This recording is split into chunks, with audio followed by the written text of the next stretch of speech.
talking about the Earth being flat. Thousands of scientists have looked into it. You think they're all wrong? That's so insane. You haven't looked into it.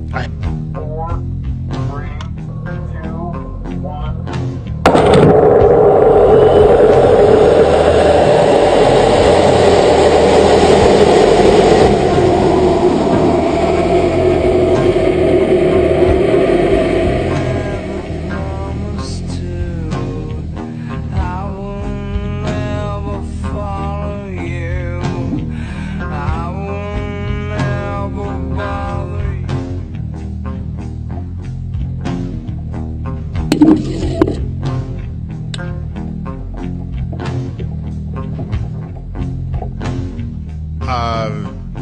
So you spin, when you spin pizza dough, it kind of flattens out. It gets wider in the middle. And so Earth, throughout its life, even when it formed, it was spinning. And it got a little wider at the equator than it does at the poles. So it's not actually a sphere. All I'm saying is, when I look at all of it, when I look at the photographic evidence, or I look at the fact that we haven't been back since 1972, when I look at the fact that no humans except the Apollo astronauts have ever gone through the Van Allen radiation belt, the fact that no one's even done a flyby around the moon since then, it seems weird to me. When I look at the press conference and I see Buzz Aldrin and Neil Armstrong and Michael Collins nervous and weird and obviously like being deceptive after they came back. You can see on the back of his shirt a couple of upticks on either side where you would expect wires to come in on either side of that harness. They're often portraying that this is live. Of course, these things are fully choreographed and edited in advance to make sure that there's nothing too obvious. Looks CGI to me. Gives away that this is a suspension in front of a blue screen hoax. The moon landing stopped in 1972 and we haven't been back. We haven't been beyond the Van Allen belts. We must solve these challenges before we send people through this region of space, through the waves of radiation. So you spin, when you spin pizza dough, it kind of flattens out. It gets wider in the middle. And so Earth, throughout its life, even when it formed, it was spinning. And it got a little wider at the equator than it does at the poles. So it's not actually a sphere. It's oblate. And officially it's an oblate spheroid. That's what we call it.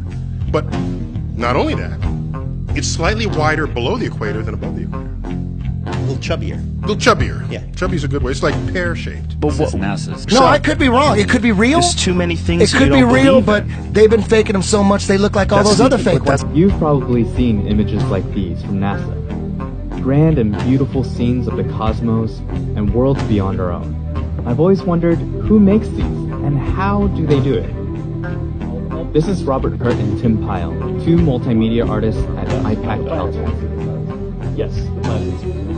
They look at, I've seen so many fake ones that NASA admits that they're CGI composites. There's so many out there. So when you see this one, it's like, this is the same one. There's so much fraud when you look into it. Astronomy I don't doesn't trust come from shit. Look into it.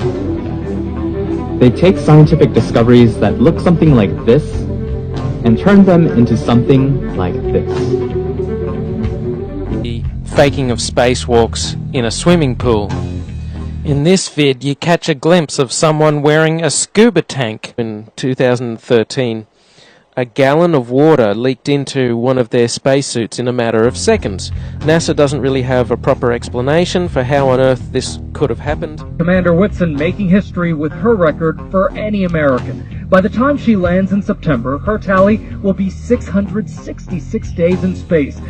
With the Earth supposedly 23.4 degrees on its axis. And that leaves you, of course, the occultic number, again, 66.6 degrees off. To look into it. Well, Earth is supposedly orbiting around the sun at 66,600 miles an hour. That's so insane. You haven't looked into it. However, according to experts, these photographs are much less conclusive than one might think. Einstein told us that light actually is attracted by gravity. In other words, the path of light is not straight in a strong gravitational field. So astronauts looking at the Earth see a curved Earth. But what they don't realize is that it's not the Earth that's curved, it's the light taking a curved path from the Earth because of the strong gravitational field of the Earth that makes the Earth look curved. How come when you check the internet it's valid, but when I'm on the internet it's not? You're not talking about the internet. You're talking about a guy's YouTube video. No, it's not guys. There's a lot of guys. There's a lot of people. Okay, but they're just YouTube videos. It's huge. In October of 1929, Andrea again tried to focus the world's attention on the controversy by proving the notion the Earth spins to be absolute nonsense. It was reasoned that if a dirigible was to go aloft in England and hold itself perfectly static, then by the accepted theory the Earth should rotate underneath it and New York should come into view some 4 or 5 hours later. In fact, England was never lost from view. And this is from NASA's official website. This one-page spot the station, of course referring to the so-called International Space Station, which of course does not exist. Take a look here. What do you see? As a form of mockery, they have the flat Earth model on their website. A look here as well when it comes to the UN logo, which of course is basically the flat Earth model.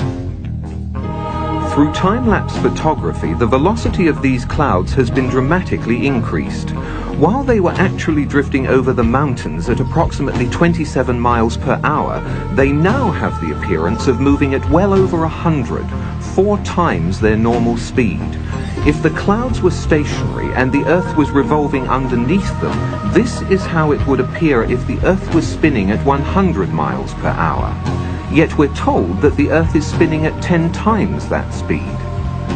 The science behind them is not verified by peer-reviewed journals. The science of the Earth, the government science that's bought and paid for.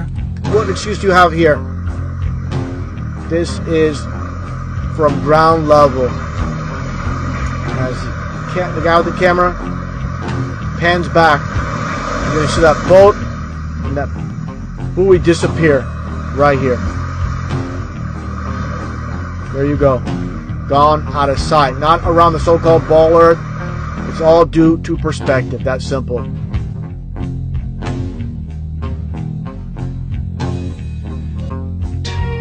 And that's in my opinion, is what the globular Earth theorists have done. They've just eliminated what they didn't know.